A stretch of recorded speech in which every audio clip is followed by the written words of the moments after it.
We're going to play Dicey Questions, but you are going to pick your own numbers. Okay. Okay, I'm starting with number 3. What is something you did for a role that makes you say, I'm very glad I did that then, but never again? I know we're going to talk about the Thing About Pam later, but I cut my hair for a role once and I just don't grow hair. And I was like, never again. That's why the sweet baby Jesus made amazing wig makers, and I wear one in the Thing About Pam. But yeah, I cut my hair, I dyed it, and it just like messed up my hair forever. I mean, that's the reason why I've had bangs since I'm 18 years old. So you do things like that and there's no turn. Yeah. Oh yeah. All right, what is your second number? 5. Can you give us one audition high and one low, and then tell us what you learned from that low? So the audition was for the movie The Descendants. And I had just gone through a horrible breakup. And I was like raw and insane and out of my mind. And I thought I was going to lose my mind and go crazy every second. And it was like the high and low because I was in such a horrible place. And one of my audition scenes was this scene at the end of the film where I break down and sob. And so I walk into the audition and I am like an open wound, and Alexander Payne is there. And I'm like, can I do the last scene first? And he's like, sure. And I just like opened up and then I gathered myself and went backwards and did the first one and the second one. And I didn't do that one again. And so it was both like the best audition and the worst audition, because obviously nailed it, got the role. But then it turned out to be the worst audition because I didn't shoot that movie for 6 months. And in that time I fell in love with my husband. I like met him on a blind date and we fell in love. And by the time I showed up in Hawaii in June, after auditioning in January, I was over the moon happy, like could not wipe a smile off my face. And I was like, how am I gonna do this? I don't even think I can recreate that. And of course, Alexander Payne, he's like all about casting. And I was like, hey, so what are you thinking for that last scene? He's like, do what you did in your audition. And I'm like, oh, I was afraid he was gonna say that. So am I allowed to have that be my answer? Same audition? I don't know. I heard a whole bunch of very good things in that answer. It was supposed to incorporate somewhat of a low, but I see a whole bunch of you turning it into positives there, and I love it. Also, okay, then I can give you another low, which was this TV show for HBO that Ben Stiller made 100 years ago called Heat, Vision, and Jack. And I think it might have been like one of Jack Black's first big roles. I did not get the role. His wife did. I'm always like, I think that's how they met. Anyway, I at the end of my audition scene, my character gets shot with some kind of laser gun and disintegrates.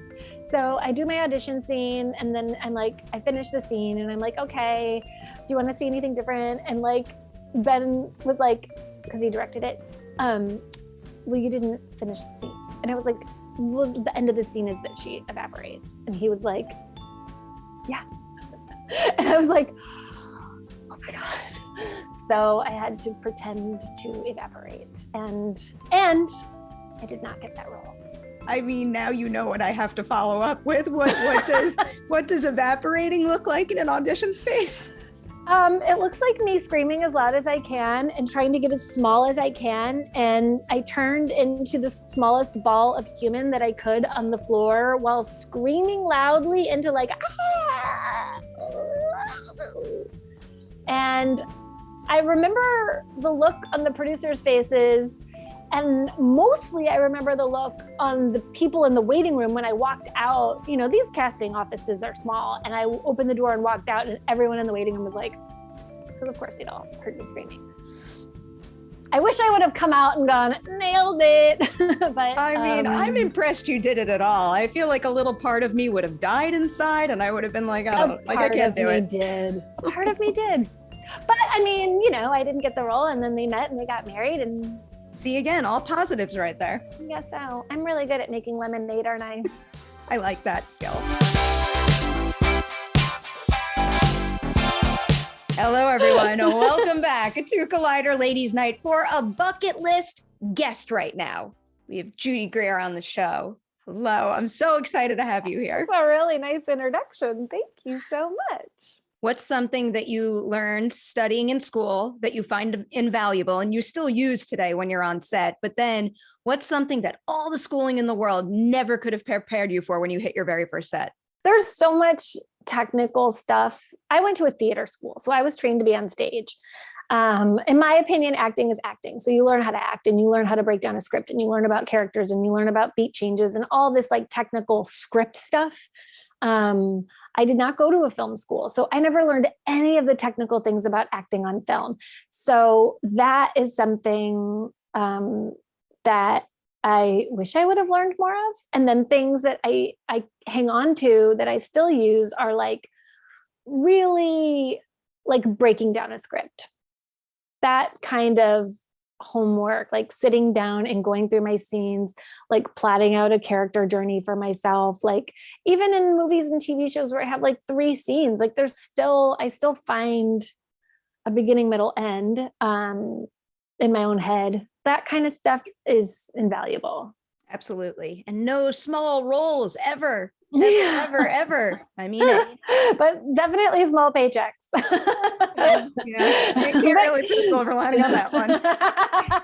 All right, let's get into some titles here. You have many that I'm obsessed with. So let's go with the first big Hollywood project, I guess, Jawbreaker. Yeah. Everyone was, I guess, pretty early on in their careers at that point. But I would say like Rose, Rebecca, and Julie, they all had a pretty good deal of experience at that point. So was there anything that you saw any of them do that you kind of, put in your back pocket and said, I'm going to try that on my next big film? Julie Benz was auditioning constantly while we were shooting. And that was something I picked up on because I was like, oh, I need to keep, like, once this job is over, then I don't have a job. So like, you have to hustle. And I think that was something that I took away from her, was like her ability to hustle, but be really present in the project that we were doing.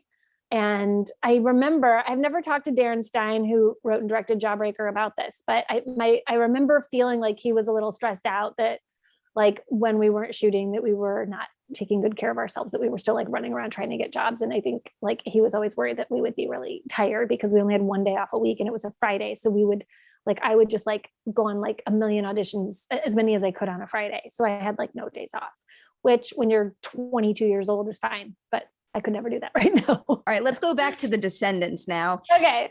I'm very curious what it felt like for you being nominated for Screen Actors Guild Awards, because, awards aren't necessary to validate anyone's work, but you've been working in this industry for so incredibly long. So when that happens, is there anything that kind of makes you feel like, like, finally, I'm being recognized this way, because you deserve it for many things in addition to that? I think like the stupid thing that actors always say about the Screen Actors Guild Award is it's like the most biggest honor to be recognized by your peers. And I will say that as dumb as that is, and as much as you're like yawning when you hear it on the red carpet, it's so true. It's like, don't you just want your friends to like you? Like, don't you want like your like, I just was like, oh my God, that was an incredible night. And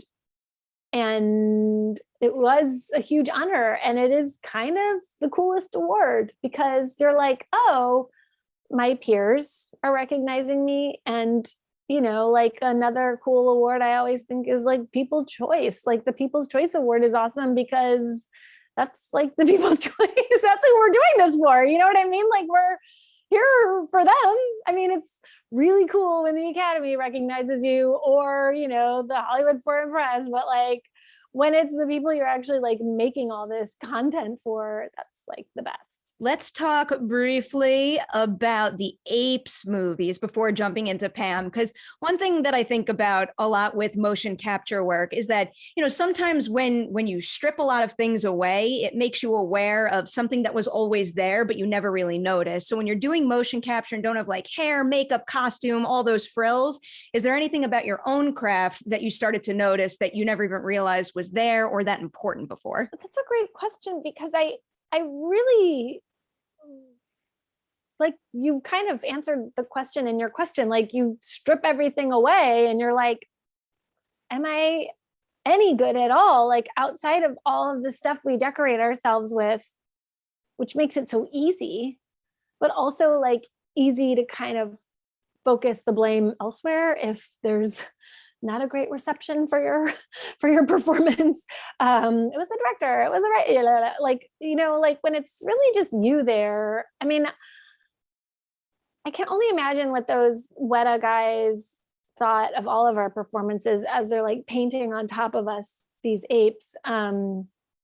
It makes you feel very vulnerable. And my first day on set in Dawn of the Planet of the Apes, I was so self-conscious of what I looked like and my acting, and it just felt like very overwhelming and raw to be performing that way.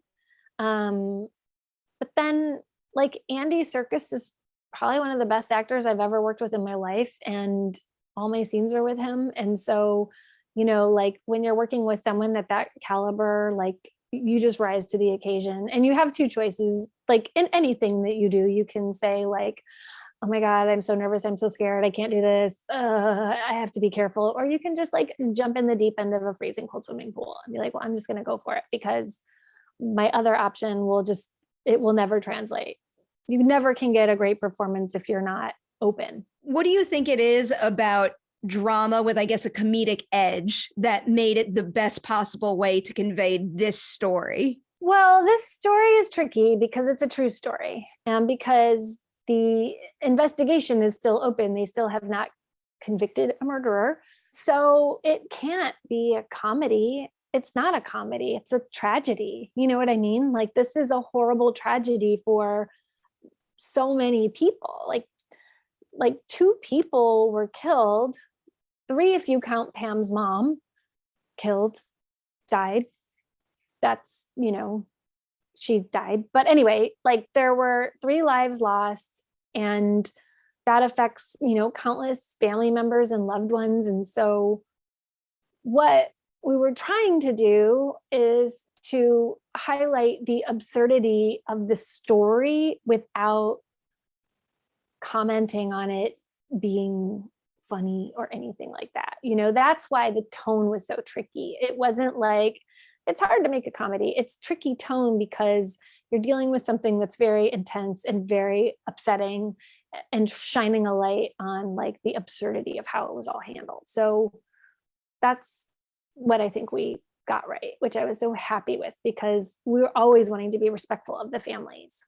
Very well done in that respect. Good, all right. good. I'm going to add one more question in, and it's specific to episode 4. It's a scene that really caught my eye. So with that particular scene, it's the one where Pam comes in and tells Askey about Betsy's crush on her. Yeah. How does your approach to a scene change when the dialogue is largely in someone else's hands, but your reaction shots, I mean, I would say, are probably the most important part of that particular scene, trying to figure out what's really going through Askey's mind and what she thinks about this story that she's hearing? Yeah, that's fun, because like you always wish the camera could be on you for the first take, because you just know that like when you do hear this stuff for the first time, regardless of like how many times I've read it to memorize my lines, like the first time I hear Renee say this as Pam, like it's going to be my favorite reaction, but that is not always the case. So then I try to react in the moment to her, but also like memorize what I'm doing. And then it helps. I have Matt Brandt, actor, on the other side of me, and playing off of him,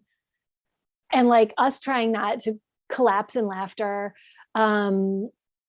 That helps a lot, like trying to contain something. And in this case, Leah is containing her, like, what the fuck is going on thoughts. Judy is trying to contain the like laughing at the absurdity of the situation, and that this actually happened. That I can play. Like I can play Judy. It's like I can kind of mix them up together and like shake it up in a snow globe and like I think have it work. But you know, it's like you just kind of have to really be focused and listen, and that's acting. You have to try to make it sound like you heard it the first time 20 times in a row, you know, but it was hard and it was funny and it was fun. And Renee is just so incredible. Like everything that comes out of her mouth is so incredible. And she's so professional. So even though she's so fun and fun to work with, like she is like laser focused, which helped me a lot. The whole show is great, or at least up to episode 4, because that is what I've seen. That scene in particular is not going to leave my mind anytime soon. I'm so happy to hear it because I was so excited the day that we were going to shoot it. It was one of my favorite scenes. I was so excited about it. And then when it was over, I was so sad. Like I get so sad when my favorite scenes are over and I'm like, I have like 1,000,001 follow-up questions and more questions about Pam and like all your other projects that I love and we haven't spoken about. That means the door is wide open for more ladies' nights in the future. I'll be back. Huge congratulations on the show. And thank you for spending some time with us. Thank you so much. I will come back, I promise.